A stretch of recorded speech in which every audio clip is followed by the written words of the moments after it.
Praise God, my dear listener and viewer. It's another time to see you and to continue seeking the Lord. Kwa majina yangu ni Mumo. Karibu kuwa nami tunapoendelea kutafuta uso wa Mungu. And today I want us to read the Bible and to see what the Lord has for us today. Na najua kwamba utabarikiwa. Natumai usawa pale nyumbani ukinisikiliza, ukinitazama. Naomba Mungu akakubariki tunapoendelea kutafuta uso wake. Siku ya leo ninataka tuambie Mungu ayafungue macho yetu ili tukaweze kuona. That the Lord may open our eyes that we may see. You know, when the Lord opens your eyes, you'll be able to see. Mungu akafungue macho yetu ya kiroho tukaweze kuona.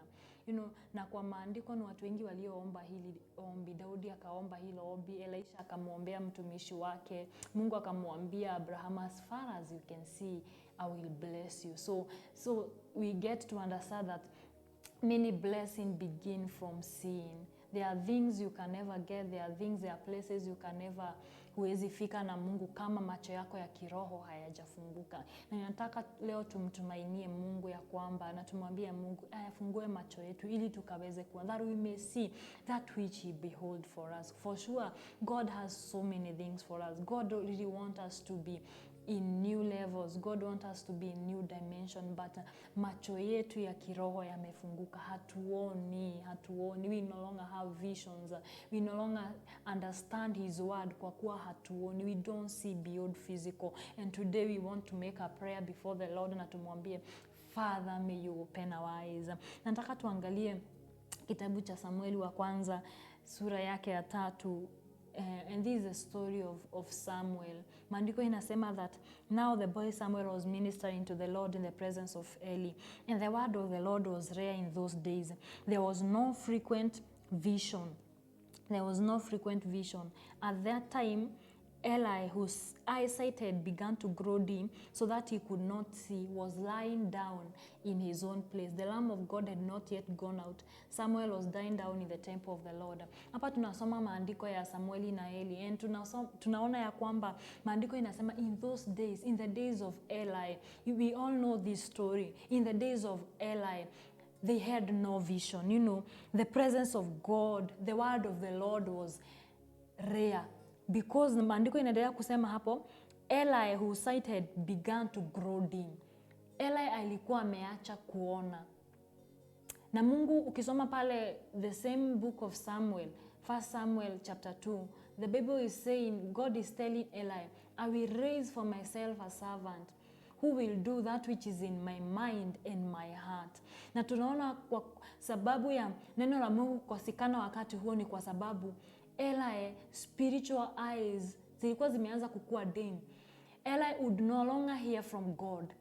Eli would no longer see vision. And that's why we say we can see God started raising a servant for himself. A servant who could see. A servant who could perceive things. Na ndio tunaona hapa Mungu akimuita Samueli. Na juu Samueli hakuwa anaelewa hizi stories za Mungu. Hakuwa ikuwa Mungu amemuita kwa mara ingine. And when God called him, alifikiria ni Eli. Either way, what I want to tell us today is that sometimes when our spiritual eyes are closed, the word of God becomes rare. Hatutaweza kulielewa neno la Mungu jinsi Mungu anavyotaka tulielewe. Na ndio maana nataka siku ya leo tumwambie Mungu, oh Lord, open my eyes that I may see. Daudi akaomba Mungu katika kitabu cha Psalms 119 and verse 18, akamwambia, oh Lord, that you may open my eyes that I may see the wondrous works of your law. That you may open my eyes that I may see the wondrous work of your law. Baba, yafungue macho yangu ili nikaweze kuona kazi, the wonders ya maandiko yako, your laws. If David prayed that God may open his eyes, mtazamaji wangu and my dear listener, you also need to pray this prayer with me. Hata mimi leo ninatamani Mungu yafungue macho yangu. Because there are so many things God has for us, but our eyes are closed. Our eyes are dim. We are not being able to see that what the Lord has called us for. Kumbuka mtumishi Elisha, wakati walipokuwa wamezungukwa na wanajeshi wengi who wanted to kill them. Na Gehazi wakati alipochungulia kwa dirisha akaona armies that were surrounding them. Akaenda akamwambia Elisha. Elisha akamwambia, Lord, may you open his eyes that he may see. I think we can read that verse. 2 Kings in chapter 6 in verse 17. The Bible says, then Elisha prayed and said, "Oh Lord, please open his eyes that he may see." So the Lord opened the eyes of the young man, and he saw, behold, the mountain full of horses and chariots of fire all around. Wow. Unaona, Gehazi hakuwa, macho yake ya kiroho hayakuwa imefunguka. Yeye aliona maadui waliokuwa wamewazunguka. But Elisha, his eyes were opened. He could see. He could see the edge of the Lord surrounding them. He could see the mountain full of horses and chariot of fire. He could see how God was protecting them. And my dear listener and my viewer, hii ndio shida wakati macho ya kiroho imefungika. Even when wakati hatari iko, hatuoni jinsi Mungu anavyotupigania. We are not able to see. We are not able. Yesu akaambia wanafunzi wake katika kitabu cha Matthew, you see, you hear, but you do not understand. You see, but you do not perceive. Muko na macho lakini hamuoni. But blessed are you who hear, blessed are you who see and perceive. Yesu akawaambia, wabarikiwa ni wale ambao wako na macho na wanaona. Ni vitu gani hizi Yesu anasema watu waweze kuona? There is a lot, you know, we need our spiritual eyes to be open so that we may be able to understand the Lord, the word of God, so that we may be able to understand things that are happening around us. Wakati macho yetu ya kiroho yamefungika, things just happened and inatupata tu unaware. But when our eyes are opened, we are able to see a lot of things. We are able even to hear voices from the Lord. We are able to see vision. Remember, the Bible says that in the later days, I will pour out my spirit. You know, and the young men shall see vision, the old men shall have dreams. How can we have dreams? How can we see vision if our eyes are not open? And today we need to cry unto the Lord and tell him, Father, open our eyes that we may see that which you behold for us. It is because macho ya Peter and John and James were open. That's why they were able to see Moses and Elijah beside Jesus in the day of transfiguration. Wakati Yesu alikuwa anaomba, waliweza kuona. They were able to see what was happening. They were able to see. And even in our Christian life, in our walk with God, in our salvation journey, we need our eyes to be open so that our journey can be easy. Tunahitaji macho yetu yakaweze kufunguliwa ili tukaweze kuona mambo jinsi Mungu anatamani tuyaone, so that we may see that which Lord wants us to see. Because there is a lot that the Lord wants us to see, but macho yetu yamefungika. And today I want us to make this prayer. Baba, yafungue macho yetu. Father, if you are there, pray with me and tell God, Father, open my eyes. Jinsi ulivyofungua macho ya Gehazi na akaweza kuona that they were surrounded. The mountain was full of horses and chariot of fire. Father, may you open our eyes today. May you open our eyes today. Daudi aliomba hilo ombi. And even today you can also make that prayer. And our Lord is faithful. The Bible says that he's faithful, continues to generation, and he's not a man to lie. He is not a man to lie. If he's saying in his word he can open your eyes, he surely can open your eyes. And today I want us to trust him and tell him, Father, open our eyes that we may see. Baba, yafungue macho yetu ili tukaweze kuona. We can see the things that happen when our eyes are closed.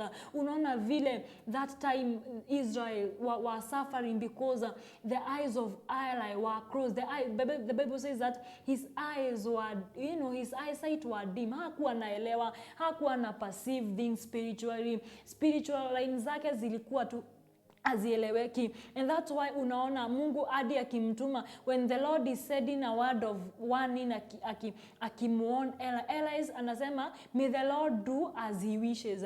And you know, he was supposed to stand in the gap. He was supposed to stand in the gap and intercede for his family and even for the presence of God and for the ark of the covenant. But unamuona Eli alikuwa tu relax, alikuwa tu in his comfort zone, and God chooses to raise, Mungu akaamua ku raise a servant. You know, God says, I am going to raise for myself a man who will do that which is in my mind and in my heart. How can you do that which is in the mind of the Lord and in the heart of the Lord if you are not able to see what is in his heart. And we can only be able to see what is in his heart through his word. And if our eyes are being open, tutaweza kuona yale ambayo Mungu anatamani tuone. Tutaweza kuona ambaye yale yako kwa moyo wake. Na hiyo ndio ombi nataka tuambie Mungu siku ya leo. Ayafungue macho yetu. Jinsi alivyofungua macho ya Gehazi na akaweza kuona.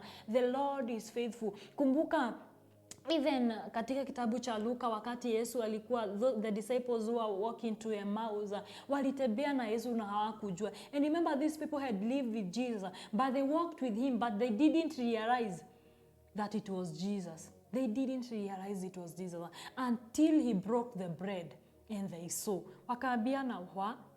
So we were with Jesus. Macho yao yako imefunguka. But maandiko inasema wakati Yesu alipokata ule mkate na akawapa, wakati walikula ule mkate, maandiko inasema waliona. And that's our prayer today. Father, may you open our eyes. Wakati Yesu, maandiko ikisema Yesu aliukata mkate, you know, the bread signifies ama symbolizes the word of God. And sometimes it's when we read the word of God that our eyes are open. Wakati tunasoma neno, wakati tunaomba, Mungu anaendelea akiyafungua macho yetu. Because it's when we read the word of God, tunaweza, macho yetu ya kiroho inafunguliwa. We get a new understanding of the Lord. We get a new understanding. Tunakuwa na mwoneo mwingine wa vitu za Mungu. And today we're gonna tell the Lord, open our eyes, oh God. May you break your word unto us that we may be able to see. Baba, may you break your word. Kata mkate wako, tupe mkate wako, which is your word. Give us your word today, Lord, that we may be able to see. Open our eyes, oh God, that we may be able to see. I want you to make that prayer before the Lord. Mwambie Mungu, I have lived for so many days. Nimekuwa nikitembea kwa giza Bwana, lakini wakati ninatamani macho yangu yakafunguke, ili nikawe kwa mwanga, ili nikaweze kuelewa mambo zaidi, ili nikaweze kulielewa neno lako. Sometimes understanding the word of God requires your eyes being opened. Sometimes understanding his word is too hard, and you need the Holy Spirit to keep on helping you, and you know, macho yako yafunguke ili ukaweza kulielewa neno lake. And najua ya kwamba tutabarikiwa. You know, our God is faithful. Our God is very faithful. Mradi tu tunamuomba, He's there to answer us. And I know today your eyes will be opened, and my eyes also will be opened, and we'll be able to see that which the Lord has called for us.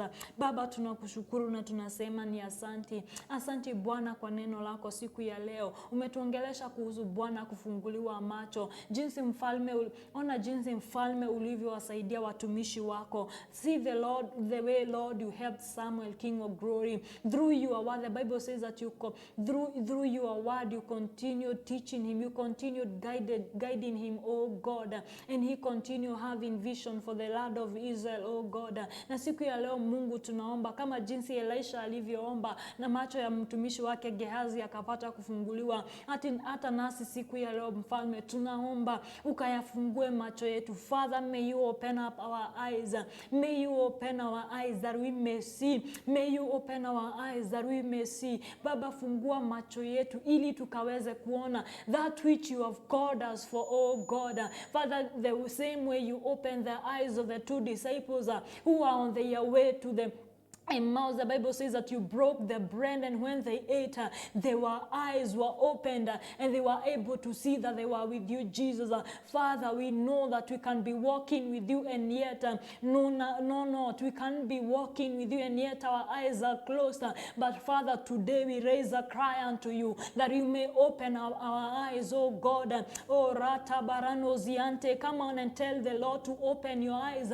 Abia Mungu ayafungue macho yako, ili ukaweze kuona. There is a law that you need to see. There is a law that you need to see. Ndio mambo yasukakupate unaware. You know, so many things happen, and when your eyes are open, you'll be able to perceive even, you know, the attacks of the enemy. When your eyes are open, you'll be able to perceive when the Lord is speaking unto you. You'll be able to know even when the Lord is communicating unto you. Wakati macho yako na masikio yako ya kiroho roho yamefunguka, utaweza kusikia mambo kutoka kwa Mungu. But when they are not, you'll be walking and the devil will be attacking you unaware. But today we are telling God, Father, open our eyes.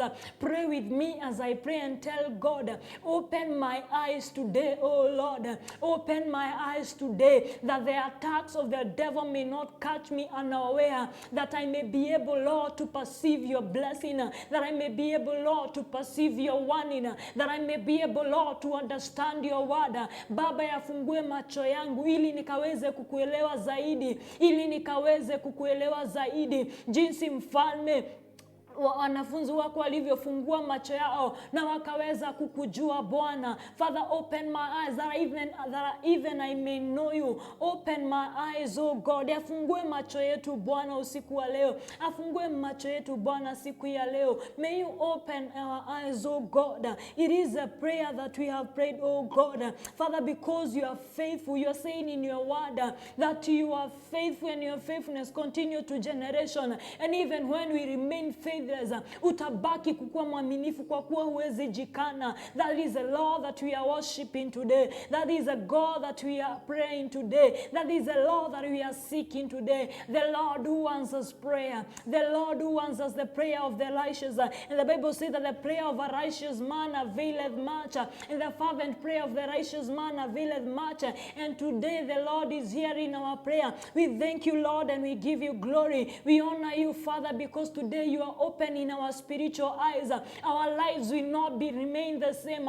Baba, maisha yetu haitabaki vile. Our salvation journey will become brighter and brighter, oh God, as we continue beholding your face. We thank you and we glorify your name.